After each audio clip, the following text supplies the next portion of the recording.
ওলামায়ে কেরামদের মজলিসে জাকিরিন শাকিরিনদের মজলিসে হাজির হওয়ার মতো তৌফিক আল্লাহ পাক দান করছেন।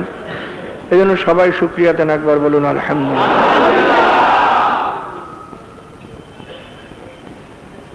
মিলাদুন নবী উপলক্ষে বা জনাবে রাসূলুল্লাহ সাল্লাল্লাহু আলাইহি ওয়াসাল্লাম জন্ম মাস উপলক্ষে বা সিরাতুন নবী বা দাওয়াতুন নবী যাই বলেন, এই উপলক্ষে আজকে এই মাহফিলের আয়োজন করা হয়েছে। জনাবে রাসূলুল্লাহ সাল্লাল্লাহু আলাইহি ওয়াসাল্লামের জীবনটাই ছিল সম্পূর্ণ কোরআনে পাক। আয়েশা সিদ্দিকা রাদিয়াল্লাহু তাআলা আনহাকে এক ব্যক্তি একদিন জিজ্ঞাসা করেন, হে উম্মাতুল মুমিনিন, রাসূলুল্লাহ সাল্লাল্লাহু আলাইহি ওয়াসাল্লামের চরিত্র একটু আমাদের শুনান। তখন তিনি একটু ধমকের শরীফ বলছিলেন, তুমি কোরআন শরীফ পড়ো না? বলে, হ্যাঁ কোরআন শরীফ তো পড়ি। কালে খুলুকুহু খুলুকুল কোরআন। আয়েশা সিদ্দিকা রাদিয়াল্লাহু তাআলা আনহা ফরমান যে জনাবে রাসূলুল্লাহ সাল্লাল্লাহু আলাইহি ওয়াসাল্লামের চরিত্রই ছিল কোরআনে পাক। কোরআনে পাক হলো লিখিত কোরআন, আর জনাবে রাসূলুল্লাহ সাল্লাল্লাহু আলাইহি ওয়াসাল্লামের জিন্দেগি হলো আমলি কোরআন বা প্র্যাকটিক্যাল কোরআন, বাস্তব কোরআন। আল্লাহ পাকের কালাম যদি শুধু মাওলায় নাজিল করতেন, জনাবে রাসূলুল্লাহ সাল্লাল্লাহু আলাইহি ওয়াসাল্লামকে যদি না পাঠাইতেন, আমরা আল্লাহ পাকের কালাম কিছুই বুঝতাম না। কি বলেন, কথা ঠিক না? জনাবে রাসূলুল্লাহ সাল্লাল্লাহু আলাইহি ওয়াসাল্লামের তামাম জীবনের থেকে তিনি যে একজন আল্লাহর নবী, এটাও একটা প্রমাণ যে একটা মানুষের জীবনে সব ধরনের ঘটনা ঘটে না। কি বলেন?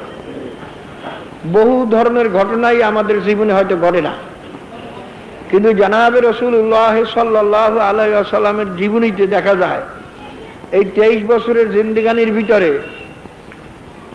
কিয়ামত পর্যন্ত মানুষের জীবনে যত ঘটনা ঘটুক, তার কিছু নমুনা আল্লাহর হাবিবের জীবনে ঘটে গেছে। কি বলেন, কথা ঠিক না? এটা তো তিনি যে একটা আল্লাহর নবীকে একজনের জীবনে সব ধরনের ঘটনা ঘটা সম্ভব নয়। ধরেন আপনি জীবনে কত কিছুই করলেন, কত কিছু করলেন না। ধরেন আপনার রাষ্ট্রপতি হইতে পারলেন না, আমরা রাষ্ট্রপতি হইতে পারলাম না। আমরা ধরেন পরের কাজ অনেকে করেন নাই, কেউ রাখালগিরি করেন নাই, কেউ ওয়াজ নসিহত করেন নাই, কেউ যুদ্ধ পরিচালনা করেন নাই, কেউ ব্যবসা বাণিজ্য করেন নাই। এইরকম ধরনের বহু কাজই আছে যা নাকি একটা মানুষের জীবনে সব ধরনের কাজ হয় না। কি বলেন, কথা ঠিক না? কিন্তু জনাবে রাসূলুল্লাহ সাল্লাল্লাহু আলাইহি ওয়াসাল্লাম জিন্দেগির মধ্যে সব ধরনের কাজ হয়ে গেছে, যেটা আমাদের শিক্ষার জন্য আল্লাহ পাক রব্বুল আলামিন নমুনা বানিয়ে রাখছেন। রবিউল আউয়াল মাস আসলে পরে দেখা যায় সব জায়গায় সিম্পোজিয়াম, সেমিনার, আলোচনা সভা, ওয়াজ মাহফিল, সিরাতুন নবী, কত কিছু করা হয়। পেপার পত্রিকা দেখে অনেক সময় হাসি, যাদের সারা জীবনের মধ্যে জনাবে রাসূলুল্লাহ সাল্লাল্লাহু আলাইহি ওয়াসাল্লামের কোনো আদর্শ তো নাই, বরঞ্চ আল্লাহর হাবিবের আদর্শকে দুনিয়ার থেকে কিভাবে মিটানো যায় এই পরিকল্পনায় যারা লিপ্ত, তারাও দেখি জনাবে রাসূলুল্লাহ সাল্লাল্লাহু আলাইহি ওয়াসাল্লামের আদর্শ ছাড়া দুনিয়াতে শান্তি নাই। কি বল, কথা ঠিক না? আমাদের প্রেসিডেন্ট সাহেবের বক্তৃতাটা কি আপনারা দেখছেন? একজন আলেমও তত সুন্দর বক্তৃতা দিতে পারবে না জনাবে রাসূলুল্লাহ সাল্লাল্লাহু আলাইহি ওয়াসাল্লামের আদর্শ সম্পর্কে কি বক্তৃতা দিয়েছেন। আর প্রেসিডেন্ট সাহেব নিজেই একজন মেয়ে লোকের চাকর হয়ে বই গেছে নাকি? কেন মেয়ে লোকের খাদেম হয়ে বই গেছে না? কথা বলেন না, কারণ আমি কি বলছি, এই তো আদর্শ।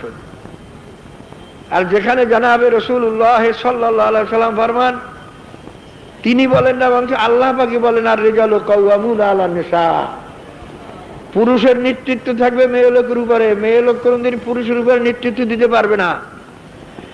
আর প্রেসিডেন্ট সাহেব ওয়াজ করেন রাসূলুল্লাহ সাল্লাল্লাহু আলাইহি ওয়াসাল্লাম আদর্শ ছাড়া কোথাও শান্তি নাই, আর তিনি মেয়ে লোকের অধীনে চাকরি করতে আছেন নাকি? কেন আবার অনেক বলবে সে চাকরি করেন, হয়তো প্রেসিডেন্ট। আরে আমি তো মনে হয় চাকরি করে, কারণ প্রধানমন্ত্রীর কথা ছাড়া তা তো চলবার কোনো উপায় নাই। যারা কমিউনিজম বাস্তবায়ন করতে চায় তারাও দেখি জনাবে রাসূলুল্লাহ সাল্লাল্লাহু আলাইহি সাল্লামের জীবনী আলোচনা করতে গেলে বলে যে রাসূলুল্লাহ সাল্লাল্লাহু আলাইহি সাল্লামের আদর্শ ছাড়া জীবনে দুনিয়াতে কোথাও শান্তি নেই। আরে এমন কি অক্সফোর্ড বিশ্ববিদ্যালয়ের গেটে স্বর্ণাক্ষরে লেখা আছে যে জনাবে মুহাম্মদুর রাসূলুল্লাহ সাল্লাল্লাহু আলাইহি সাল্লাম আদর্শ ছাড়া দুনিয়াতে শান্তি আসতে পারে না। এ কাদের ইউনিভার্সিটি, মুসলমানদের না খ্রিস্টানদের? যারা মুসলমানকে সারা দুনিয়ার থেকে মিটাইয়া দেওয়ার জন্য উঠে পড়িয়া লাগছে তারাই আবার বলে তাদের গেটে লেখা আছে, ইউনিভার্সিটির গেটে জনাবে রাসূলুল্লাহ সাল্লাল্লাহু আলাইহি সাল্লাম আদর্শ ছাড়া কোথাও শান্তি আর নাই। আলোচনা সবাই করি। এখন যে কোনো লোক এই উপস্থিত যারা আছেন এদের যে কোনো লোককে দাঁড়া করাই দিলে ওই একই কথা বলবেন যে জনাবে রাসূলুল্লাহ সাল্লাল্লাহু আলাইহি সাল্লাম আদর্শ সবচেয়ে উত্তম আদর্শ। তেনার আদর্শ ছাড়া শান্তি দুনিয়াতেও আসতে পারে না, আখিরাতেও আসতে পারে না। কিন্তু ভাইরা বাস্তবায়ন আমাদের জীবনে কতটুকু আছে সেটাই চলে আসল কথা। কথা ঠিক না? আমি বললাম যে রসগোল্লা খুব মিষ্টি, রসগোল্লা খুব মিষ্টি, রসগোল্লা খুব স্বাদের। সারাদিন বললাম রসগোল্লা খাইলাম না, রসগোল্লা স্বাদ পাইবেন? আর যদি একবারও না বলি যে না রসগোল্লা মিষ্টি না চুকা ওসব কিছু বললাম না, রসগোল্লা খাইলাম, স্বাদ কিন্তু পাইয়ে গেলাম। কথা ঠিক নয়? আমার মনে আছে একবার একটা কিসসা, একবার সিরাতুন নবী এক জলসার ভিতরে খুব বড় বড় পণ্ডিতদের সেখানে দাওয়াত, খুব বিশদ আলোচনা হইল, পাণ্ডিত্যপূর্ণ আলোচনা সেখানে হইল। এক হিন্দু ভদ্রলোক পণ্ডিত সে একটু আবেদন জানাইল যে আপনাদের নবী সম্পর্কে আমিও কিছু বলতে চাই। তখন সভাপতি সাহেব মনে করলেন যে আমি হিন্দু লোক যখন আমাদের নবী সম্পর্কে বলতে চাই ভালো কথা, তাকে সময় দেওয়া হোক। আগ্রহকারী তাকে সময় দেওয়া হইল। হিন্দু ভদ্রলোক পণ্ডিত মানুষ, খুব লেখাপড়া করছে, জনাবে রাসূলুল্লাহ সাল্লাল্লাহু আলাইহি সাল্লাম জীবনী সম্পর্কে এমন আলোচনা করলো সবাই মুগ্ধ হয়ে গেল। সভাপতি সাহেব উঠে খুশি চড়ে বললেন যে আমাদের নবীকে এই হিন্দু হইয়া যেভাবে চিনতে পারছে আমরা মুসলমান হইয়া তাকে সেই রকম চিনতে পারি নাই। একজন মূর্খ লোক, বুড়া মানুষ, সে মজলিসে দাঁড়াই বলে সভাপতি সাহেব আপনার কথা ভুল হয়েছে, আপনার কথা উদ্ধ করেন, আপনার কথা ভুল হয়েছে। তখন সভাপতি কেন কেন ভুল হইল? আমরা যত লোকে আলোচনা করলাম তার চেয়ে সুন্দর আলোচনা তার হয়েছে, এবং জনাবে রাসূলুল্লাহ সাল্লাল্লাহু আলাইহি ওয়াসাল্লাম খুঁটিনীতি সম্পর্কে যেভাবে সুন্দর আলোচনা করছে, তা রসুলকে যেভাবে উনি চিনতে পারছে আমরা তো চিনতে পারি নাই। কাজে ভুল হইল কেমনে? ওই বুড়ে আবার কাজে আপনার কথা ভুল হয়েছে উদ্ধ করেন, বলে কেমনে ভুল হইল?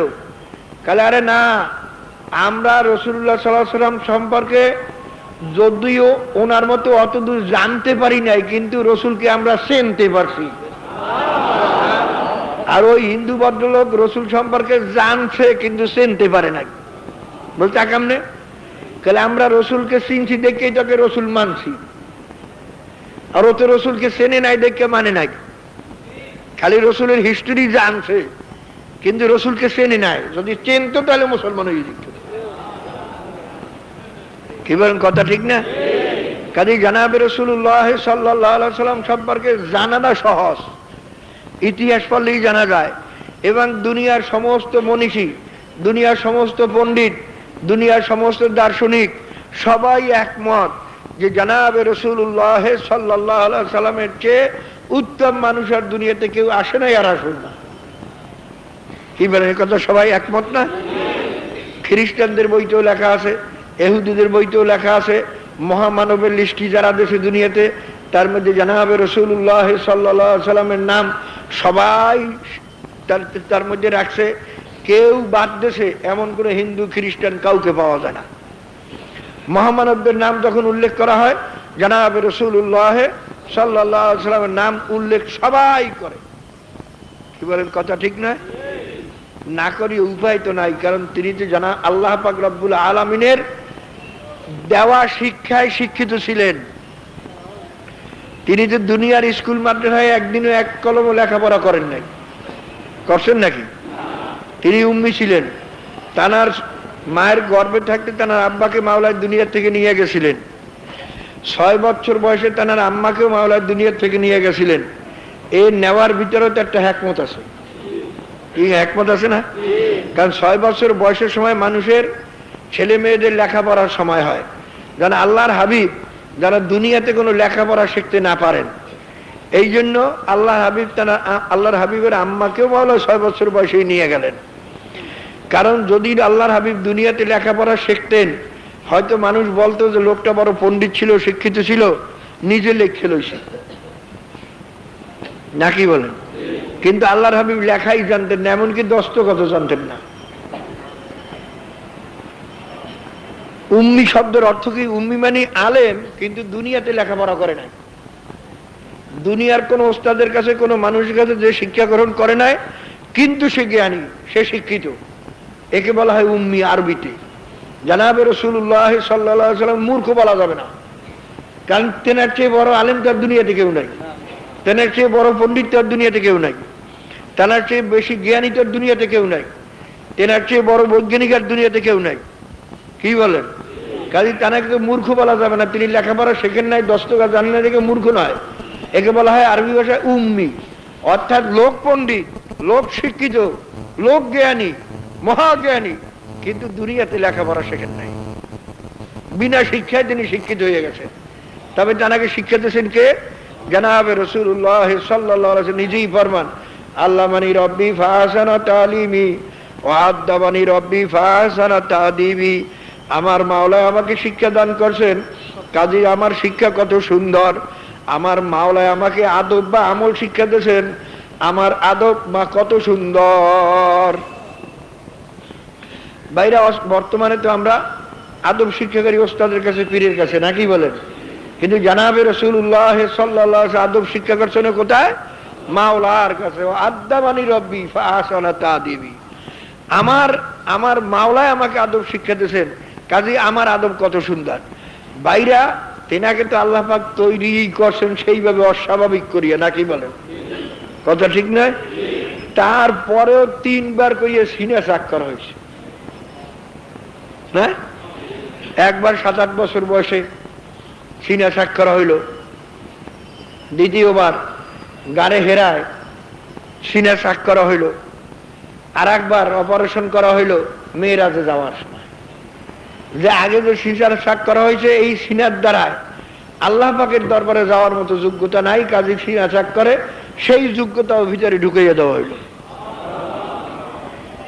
তিনি তো জন্মই নিয়েছেন অস্বাভাবিক ভাবে, নাকি বলেন? আল্লাহর হাবিবের জন্ম যখন হন, জন্মের সঙ্গে সঙ্গে কেসরার ভূত ভাঙ্গে পড়িয়ে গেছিল না? এবং যেই আগুন, কোথার জানো? রোমদাসের যে আগুন, অগ্নিপূজক, তাদের সেই আগুন কয়েক হাজার বছরের মধ্যে কোনোদিন নিবানো হয় নাই, একভাবে জ্বলতেছে কয়েক হাজার বছর পর্যন্ত।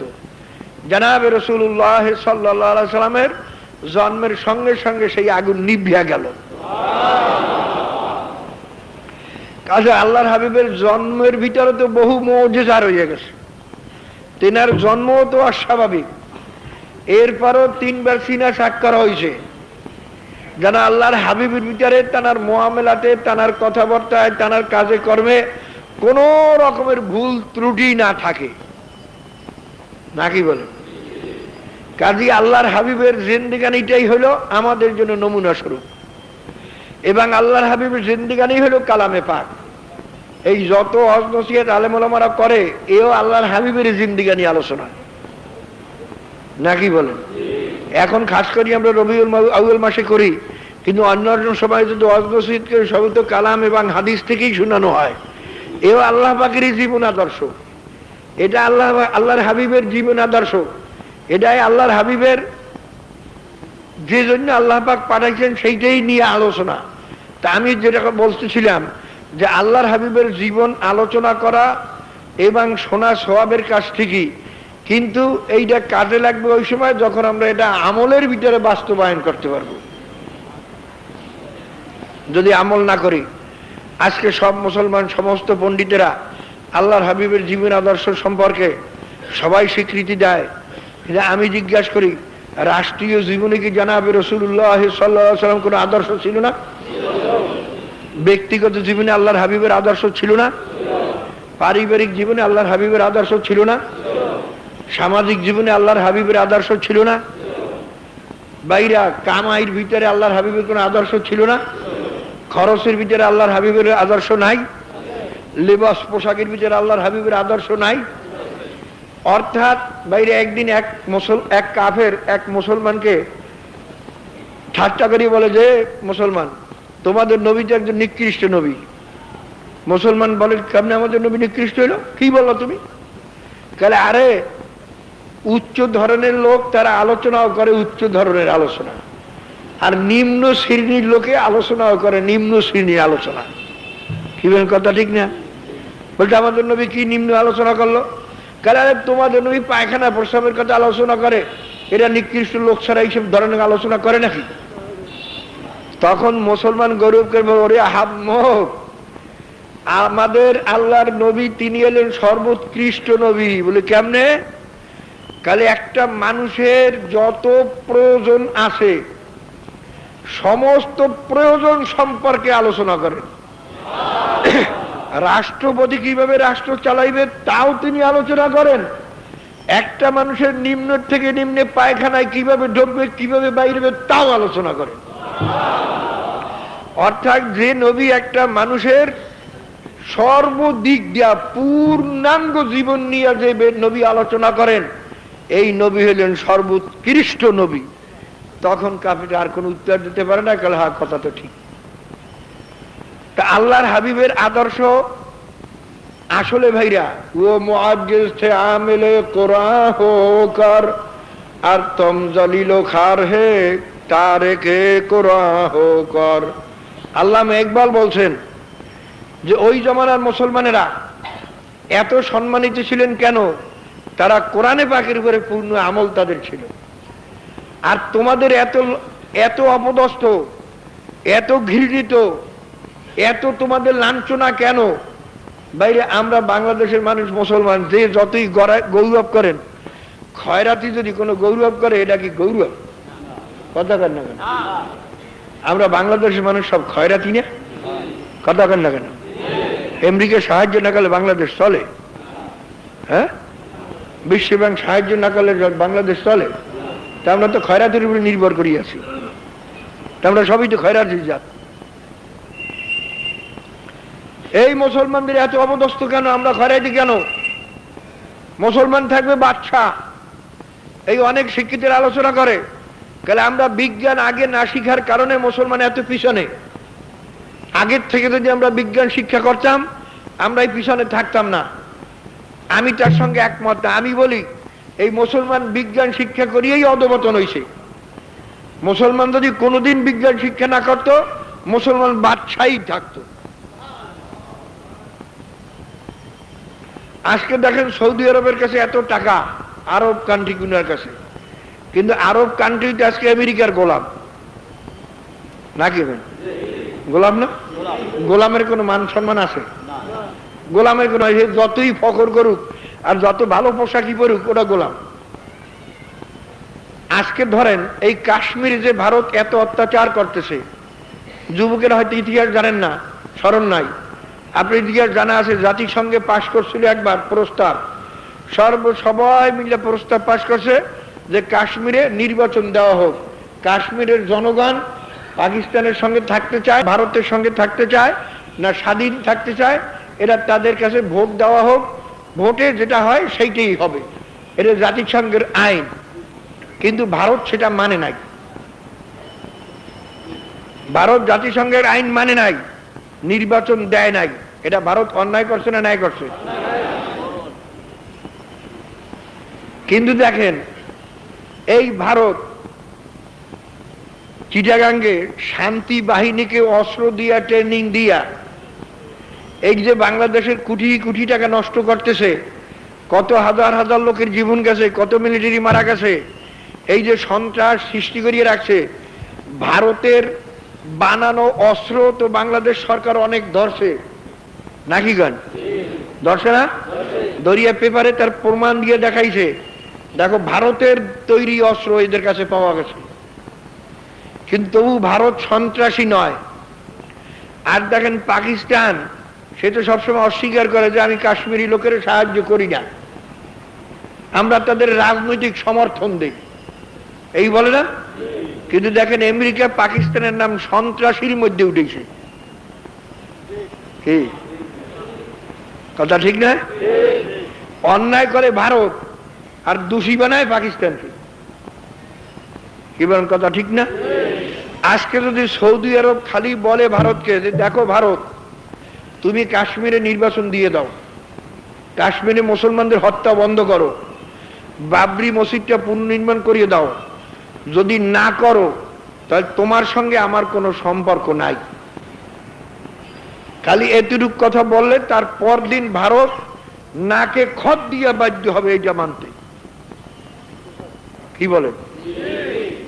কারণ সম্পর্ক না থাকলে তেল পাইবে না, তেল না পাইবে ভারত চলবে? ভারতের সমস্ত বাণিজ্য চলছে আরবের সঙ্গে, বাণিজ্য যদি বন্ধ করিয়ে দিতে অর্থনীতি থাকবে? ভারতের হাজার হাজার লক্ষ লক্ষ লোক সেই আরব কান্ট্রিতে কাজ করতে আসে, সব যদি পরদিন পাঠাইয়ে দেয় তাহলে তার অবস্থাটা কি?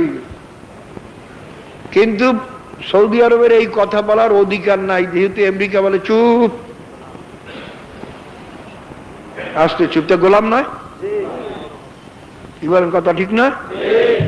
আমি যে বলছিলাম, আপনারা হয়তো ইংরেজি শিক্ষিত লোকেরা বেজার হয়েছেন যেহেতু আপনাদের কথাই উল্টা, যে বিজ্ঞান শিক্ষা করিয়ে আমরা আমাদের অধঃপতন হয়েছে। আর শিক্ষিত লোকেরা একবার সেদিনকার দেখছি সেমিনার করিয়া পেপারে দেখলাম, তারা বলছে বিজ্ঞান আমরা দেরিতে শেখার কারণে আমাদের এই অধঃপতন। কিন্তু আমি এর সঙ্গে একমত না, আমি বলছি বিজ্ঞান শিক্ষা করিয়াই মুসলমানদের অধঃপতন। মুসলমানকে আল্লাহ পাক রব্বুল আলামিন বাদশাহ জাত করিয়ে বানাইছেন, কি বলেন? বাদশাহী করার জন্য যে যে জিনিসের প্রয়োজন তা আল্লাহ পাক মুসলমানদের দিয়ে দিয়েছেন। সারা দুনিয়া চলতে হলে তেল ছাড়া চলবার উপায় নাই, কি বলেন? আমেরিকা যত মেশিন আবিষ্কার করুক, যত গাড়ি ঘোড়া বানাক, তেল না দিলে একটাও চলবে না, কি কথা ঠিক না? ঠিক। তেল কাদের হাতে? আমেরিকার জমিনে আল্লাহ পাক রাখতে পারতেন না, কিন্তু মুসলমানদের দেশে না, তোদের বাদশা করিয়ে বানিয়েছি, বাদশাহী করার জন্য যা লাগবে তা তোদের দিয়ে দিই। বিশ্বে যত টাকা যত মুদ্রা ছাপানো হয়, স্বর্ণ জমা না রাখলে বিশ্বব্যাংকে মুদ্রা ছাপতে পারে? স্বর্ণ কাদের কাছে? যত মেশিন গাড়ি ঘোড়া বিমান টিমান যত চালাইতে হয়, রবার ছাড়া চলবে একটাও? গাড়ি খুব সুন্দর করে বানান, চাক্কা না হইলে গাড়ি চলবে? এই রবার কাদের হাতে? মালয়েশিয়া ইন্দোনেশিয়া না, কি আর মুসলমানদের হাতে না? বাদশাহী করার জন্য যা লাগবে, অন্য মানুষের গোলাম বানাবার জন্য যা দরকার তা আল্লাহ মুসলমানের হাতে দিয়ে দিয়েছেন। কাউয়া যদি ময়ূরের মতো নাচতে চায়, তখন কাউয়ার নাচ তো হইবেই না, বরঞ্চ আরো সবাই বলবে যে ওই কাউয়ার মাথা খারাপ হয়েছে, কি বলেন কথা ঠিক না? যেটা পাগল হয়েছে। আরে মুসলমানকে মাওলায় বানাইছেন বাদশাহ, পীরশিরিন যদি এই হাল চাওয়া ধরে যে দেশের উন্নতির জন্য হাল না চাইলে দেশে যদি কৃষি না হয়, কোন পীরশিরিনগিরি থাকবে? ঠিক আছে, দেশে যদি ধান চাল না হয়, মন্ত্রিত্ব থাকবে? এখন যদি পীরশিরিন কাজে দেশ নির্ভর করতেছে খাওয়ার উপরে, কাজে আমি ওই গদি ছাড়িয়ে হাল চাইলে রাষ্ট্র চলবে? আর কথা কান না কেন? পীরশিরিন কাম ওখানে বসে পীরশিরিন করা, কৃষকের কাম হাল সভা। আর পীরশিরিন যদি হাল চইতে হয় তাহলে দেশ তো থাকবেই না, সবাই বলবে পাগল ছাড়া কিছু না।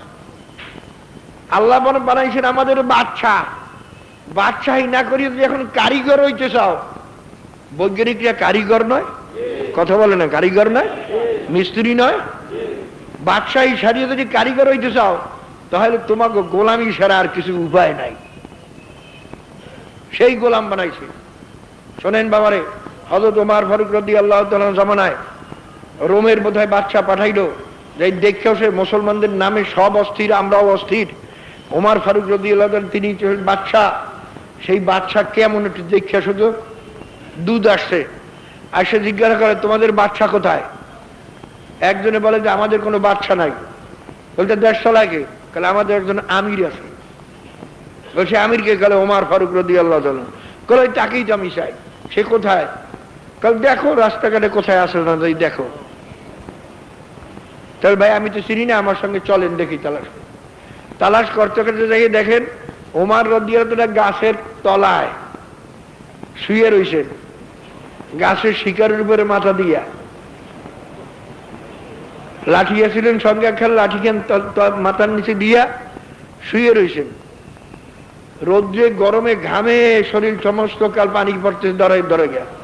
তিনি ঘুমাইতেছেন। তখন ওই মুসলমান বলে গেলে এই আমাদের আমির। এই ঘুমাইয়া আমির দেখার সঙ্গে সঙ্গে থরথর করে কাঁপা শুরু করলো লোকটা, এবং তার হাতে তলোয়ার ছিল, তলোয়ারটা গ্রুম করে পড়িয়ে গেছে। তার মুসলমান বলে কি ব্যাপার, কি তুমি আমিরকে দেখে এত কাঁপো কেন? বলে ভাই এই জন্যই তো সারা দুনিয়ার মানুষ তার ভয়তে কাঁপে।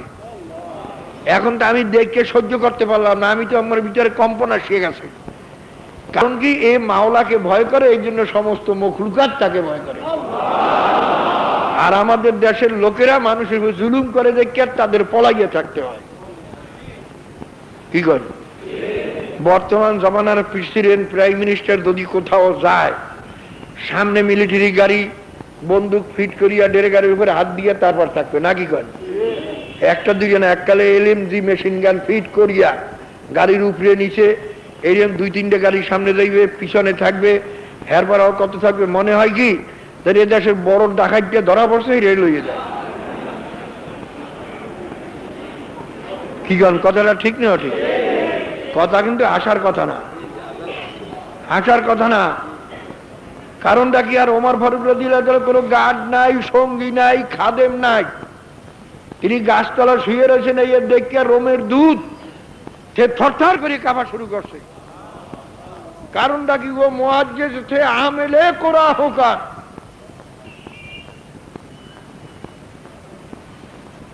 হাবস দেশ যখন নাকি মুসলমানরা জয় করেন যুদ্ধ ছাড়াই, তখন হাবসের বাদশাহ এই মুসলমানদের দাওয়াত দিয়েছেন, রাষ্ট্রীয় মেহমান হিসাবে দাওয়াত দিয়েছেন।